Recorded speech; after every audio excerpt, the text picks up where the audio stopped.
UP TET की परीक्षा समाप्त हो चुकी है। अब आपको सुपर टेट में लग जाना है, क्योंकि निश्चित रूप से अब यूपी टेट के बाद सुपर टेट की भर्ती आएगी, क्योंकि 5-6 साल हो गई जब से सुपर टेट की वैकेंसी यानी वो यूपी में कोई भी शिक्षक भर्ती नहीं आई है। तो इस बार चांस बन सकते हैं, क्योंकि 2027 में चुनाव भी है और बाकी 60,000 पदों की घोषणा हो चुकी हुई है ग्रामीण और शहरी क्षेत्रों में। तो इसीलिए आप लोग अपना अच्छे से तैयारी कीजिए, ये मत रुकिए कि बस यूपी टेट हो गया हमारा और बस रुक जाए, नहीं। अब आपको सुपर टेट की तैयारी करनी चाहिए और सुपर टेट के सिलेबस को देखना चाहिए कि सिलेबस में क्या क्या चीज़ है। किसी भी चीज़ की आप तैयारी करते हो तो उसमें सबसे पहले सिलेबस का बहुत बड़ा रोल होता है। बाकी एग्ज़ाम में कहीं से प्रश्न आए, लेकिन सबसे पहले सिलेबस को आपको करना है, सिलेबस के अकॉर्डिंग आपको पढ़ना है, सिलेबस को पूरा करना है, जिससे कि आपको कॉन्फिडेंस आएगा कि हाँ हमने सिलेबस पढ़ लिया है और इतने में से पूछा जाएगा। तो इस तरह से आपको पहले सिलेबस पढ़ना चाहिए। तो मैं इस वीडियो में सिलेबस के बारे में बताऊँगा, यूपी सुपर टेट प्राथमिक लेवल का सिलेबस जो है। तो जो भी भाई बहन यूपी टेट का पेपर दे के आए हैं बंधु, तो वो चैनल को जरूर सब्सक्राइब कर लें और सुपर टेट के लिए लग जाएं और सिलेबस को देख लें। और जल्दी से मैं जो बताऊंगा उसको आराम से नोट कर लें अपने पेन से, कॉपी से। बाकी इंटरनेट पर तो मिल जाएगा, लेकिन फिर भी आप लोग पेन कॉपी से लिखोगे सिलेबस को तो आपको याद हो जाएगा। जब चैप्टर आपको याद हो जाएंगे तो आपको ध्यान रहेगा कि मुझे क्या पढ़ना है क्या नहीं पढ़ना है, इसीलिए कह रहे हैं, ठीक है। तो चलिए बता रहे हैं। तो हमारा जो आयोग है उत्तर प्रदेश शिक्षा सेवा चयन आयोग है, इसी ने यूपी टेट लिया है, ठीक है। तो यही हमारा सुपर टेट कराएगा यूपी में जो है, सुपर टेट जो है इसी के हाथों होना है। तो इसीलिए आप लोग पहला सिलेबस देखिए। तो ऑफिशियल वेबसाइट से मैंने डाउनलोड किया हुआ है, ठीक है। इसके सिलेबस को देखते हैं। तो यहाँ पर देखेंगे तो यहाँ पर लिखा हुआ है सहायक अध्यापकों की भर्ती की संरचना एवं विषय वस्तु। सबसे पहला पॉइंट दिया गया कि परीक्षा की अवधि 2.5 घंटे अर्थात 150 मिनट होगी। दूसरा पॉइंट दिया गया है प्रश्नों की संख्या 150 होगी, जैसे यूपी टेट में आगे। तीसरा पॉइंट किया गया कि सहायक अध्यापकों की भर्ती में सभी प्रश्न एक ही उत्तर के साथ 4 विकल्प वाले बहुविकल्पीय प्रश्न MCQ होंगे, प्रत्येक प्रश्न 1 अंक का होगा, ठीक है, ध्यान रखना है। तीसरा पॉइंट। अब आ जाइए चौथा पॉइंट पर। यहाँ पर विषय वस्तु और स्तर दिया गया। तो जो भाषा हैं हिंदी, संस्कृत, अंग्रेजी, विज्ञान, गणित, पर्यावरण, सामाजिक अध्ययन, यानी कक्षा 12 स्तर तक का आपसे पूछा जाएगा, ठीक है, आपको ध्यान रखना है। तो भाषा में हिंदी, संस्कृत, अंग्रेजी, विज्ञान, गणित, पर्यावरण, सामाजिक अध्ययन क्लास 12 तक की NCERT को आपको पढ़ना है, NCERT, ठीक है। ये भी बुक आपको पढ़नी है NCERT कक्षा 12 तक की, इसी में से यहाँ पर स्तर दे रहा है। इसके बाद फिर दे रहा आगे शैक्षणिक कौशल, बाल मनोविज्ञान, सूचना तकनीकी, जीवन कौशल प्रबंधन, और इसके बाद में यहाँ अभिवृत्ति, ये DLED पाठ्यक्रम इस तरह से लिया जाएगा, ठीक है। तो ये आप लोग ध्यान रख सकते हो। यहाँ पर लेवल भी दिया गया है कि किस में से, ठीक है। चलिए इसके बाद में हम डिटेल जानकारी प्राप्त करेंगे। तो यहाँ पर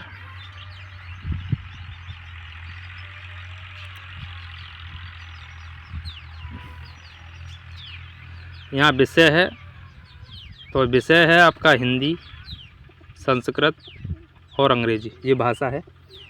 तो मैं आपको बताऊं यहाँ पर जो हिंदी है वो 20 नंबर की आएगी। पहले तो हिंदी के बारे में बात करूँगा।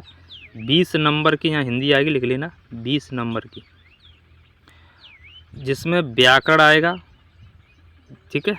व्याकरण का मतलब सब आएगा, नाउन यानी संज्ञा, सर्वनाम, विशेषण, क्रिया, अव्यय, मुहावरे, लुगंती, संधि, समास, एक अनेक अर्थ, यानी व्याकरण में जितना भी आता है वो सारा, समझ गए। इसके बाद अपठित गद्यांश, जो कि यूपी टेट में आया था, जैसे ही सुपर टेट में भी आएगा, और व्याकरण भी। इसके बाद पद्यांश भी आएगा, ठीक है। तो ये आप लोग ध्यान रखना, जिसमें 20 नंबर का आएगा, समझ गए। चलो हिंदी समझ में आ गई। इसके बाद में आता है संस्कृत। तो संस्कृत से 10 नंबर का आएगा। कितने नंबर का? 10। और 10 नंबर का व्याकरण आएगा। व्याकरण में जैसे माहेश्वर सूत्र, संज्ञा, संधि विच्छेद, समास और विभक्तियाँ, वचन, ठीक है, जो यूपी टेट में बने थे वो से ही सेम थोड़ा सा लेवल बढ़ जाएगा, थोड़ा सा 20 लेवल हो जाएगा। यूपी टेट 19 था तो वहाँ 20-21 पूछा जाएगा और ज़्यादा कुछ नहीं, ठीक है, ध्यान रखना। और अपघटित गद्यांश देंगे वो 2 नंबर का दे देंगे, ठीक है। तो संस्कृत भी समझ में आ गई। अब आती है अंग्रेजी। अंग्रेजी के यहाँ से 10 क्वेश्चन पूछे जाएंगे, जिसमें आपका ग्रामर होगी और यहाँ पर कॉम्प्रिहेंसिव पैसेज वगैरह दिया जाएगा। ग्रामर में noun, pronoun, adjective, preposition, conjunction, interjection, ठीक है, ये सब चीज़ें आएंगी 10 नंबर में। तो कुल मिलाकर के यहाँ पर 20 नंबर की तो हिंदी, 10 नंबर की संस्कृत, 10 नंबर की अंग्रेजी, कुल मिलाकर के यहाँ 40 नंबर का आपसे ये भाषा से संबंधित पूछा जाएगा। तो आप समझ गए होंगे। इसके बाद नंबर 2 पे आ जाइए। अगला सब्जेक्ट आता है यहाँ पर विज्ञान। विज्ञान से यहाँ 10 नंबर का पूछा जाएगा। और क्या क्या है विज्ञान में, चैप्टर भी दिए गए हैं बहुत अच्छी तरीके से। दैनिक जीवन में विज्ञान, ये पढ़ना है। गति पढ़नी है, बल, ऊर्जा, दूरी, प्रकाश, ठीक है, क्लास 12 तक पढ़ना है, शुरू में दिया गया है। प्रकाश का चैप्टर 6 में भी है, 8 में भी है, 9 में भी है, 10 में भी है, 11 में भी है, 12 में भी है। ध्वनि, जीवों की दुनिया, मानव शरीर, स्वास्थ्य, स्वच्छता एवं पोषण, पर्यावरण, प्राकृतिक संसाधन, पदार्थ एवं पदार्थ की अवस्थाएं, ये हमें पढ़ना है। तो इतना हमें पढ़ना है। तो विज्ञान 10 नंबर का, ठीक है। इसके बाद आ जाइए गणित पर। गणित में यहाँ पर बात करें तो अंकगणित क्षमता, ठीक है, प्लस माइनस मल्टीप्लाई, ये भाग, गणितीय संख्याएँ इसमें ही आएंगी। दशमलव, स्थानीय मान, भिन्न, ब्याज, लाभ हानि, प्रतिशत, विभाज्य, गुणनखंड, एक नियम, सामान्य बीजगणित, क्षेत्रफल, औसत, आयतन, अनुपात, सर्व समीकरण, सामान्य ज्यामिति और सामान्य सांख्यिकी। यहाँ 20 नंबर का मैथ होगा, ठीक है। इनको लिखते जाना जिससे आपको चैप्टर याद हो जाए। अगला यहाँ पर पर्यावरण और सामाजिक अध्ययन। पृथ्वी की संरचना, नदियाँ, पर्वत, महाद्वीप, महासागर व जीव, प्राकृतिक संपदा, अक्षांश और देशांतर, सौरमंडल, भारतीय भूगोल, भारतीय स्वतंत्रता संग्राम, भारतीय समाज सुधारक, भारतीय संविधान, हमारी शासन व्यवस्था, यातायात, सड़क सुरक्षा, भारतीय अर्थव्यवस्था, चुनौती, हमारी सांस्कृतिक विरासत, पर्यावरण संरक्षण, प्राकृतिक आपदा, ये सब 10 नंबर पे आएगा, ठीक है। आप लोग ध्यान रखना। इसके बाद आते हैं यहाँ पर शिक्षण पर। शिक्षण कौशल, शिक्षण की विधि एवं कौशल, शिक्षण अधिगम के सिद्धांत, वर्तमान भारतीय समाज एवं प्रारंभिक शिक्षा, ये DELED 4 सेमेस्टर में आता है। समावेशी शिक्षा भी आती है। प्रारंभिक शिक्षा के नवीन प्रयास, शैक्षिक मूल्यांकन एवं मापन, आरंभिक पठन कौशल, शैक्षिक प्रबंधन और प्रशासन, 10 नंबर से। इसके बाद आता है बाल मनोविज्ञान, जो यूपी टेट में था। व्यक्ति विभिन्नता, विकास को प्रभावित करने वाले कारक, सीखने की आवश्यकता की पहचान, और इसके बाद में यहाँ पढ़ने के वातावरण का सृजन करना, सीखने के सिद्धांत तथा कक्षा शिक्षण में इनकी व्यवहारिक उपयोगिता एवं प्रयोग, दिव्यांग छात्रों हेतु विशेष व्यवस्था। तो ये आपका हो गया बाल मनोविज्ञान 10 नंबर का। इसके बाद आता है यहाँ पर सामान्य ज्ञान और समसामयिक घटना यानी करंट अफेयर। समसामयिक महत्वपूर्ण घटना यानी करंट अफेयर, अंतर्राष्ट्रीय, राष्ट्रीय, प्रदेश से संबंधित महत्वपूर्ण घटनाएं, स्थल, व्यक्तित्व, रचनाएं, अंतर्राष्ट्रीय, राष्ट्रीय पुरस्कार, खेलकूद, भारतीय संस्कृति एवं कला, ये सबसे ज़्यादा नंबर का है, 30 नंबर का। ध्यान रखना, इसमें करंट अफेयर्स के लगभग 15 क्वेश्चन पूछ सकता है। उसके ऊपर 10 भी पूछ ले, 18 भी पूछ ले, ठीक है। और इसमें जीके ही होगा। इसके बाद में आ जाइए रीजनिंग केवल 5 नंबर की, इतने सारे टॉपिक हैं। एनालॉजी है, ये है, ठीक है, ये सब टॉपिक हैं, आप देख लेना।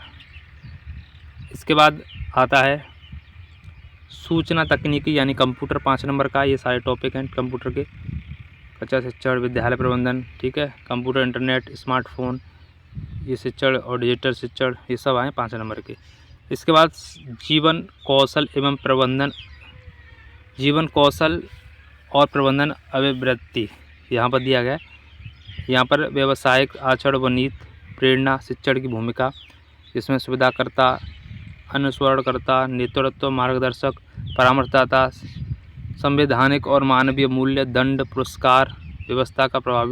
प्रयोग ये आपका 10 नंबर में आएगा। ठीक है, तो इस तरह से आप देख सकते हो यूपी टेट में। ठीक है, तो ये आपका हो गया सिलेबस। तो मैंने आपको सिलेबस बताया, लगभग 14 सब्जेक्ट होते हैं यूपी टेट में। तो हाल संभव नहीं है, माफ़ कीजिए, सुपर टेट में, यूपी सुपर टेट, जिससे प्राथमिक चयन परीक्षा बोलेंगे, शिक्षक चयन परीक्षा, जिससे आपका जो है सिलेक्शन होगा। टेट तो बस पात्रता मिलेगी आपको, लेकिन सिलेक्शन जो होगा, नौकरी जो मिलेगी, इसी से मिलेगी। तो यहाँ 14 सब्जेक्ट जाते हैं। ठीक है, देख लेना, हिंदी, संस्कृत, अंग्रेजी, आपने आपको सब आना चाहिए। पर्यावरण, गणित, शिक्षण कौशल मान, मनोविज्ञान, करंट अफेयर्स, जीके, स्ट्रैटेजी, सब, और तार्किक, कंप्यूटर, ये सब पढ़ना है। ठीक है, और इसके बाद लास्ट में यहाँ पर प्रश्न पत्र की जो भाषा होगी वो अंग्रेजी हिंदी दोनों में होगी। ठीक है, तो इस तरह से आप अपना सिलेबस को लिख लेना और इस पर ही तैयारी करना स्टार्ट कर दो। बाकी हम इस चैनल पर तैयारी आपको कराएंगे ही। ठीक है, तो इतना जानकारी थी, तो मैंने सोचा कि आप एक वीडियो बनाया जाए और जिससे कि आप लोग सिलेबस को लिख के याद कर लें। ठीक है, फिर सुपर टेट के लिए हम क्लास चालू करेंगे। जय हिंद, जय भारत, वंदे मातरम, जय सीताराम।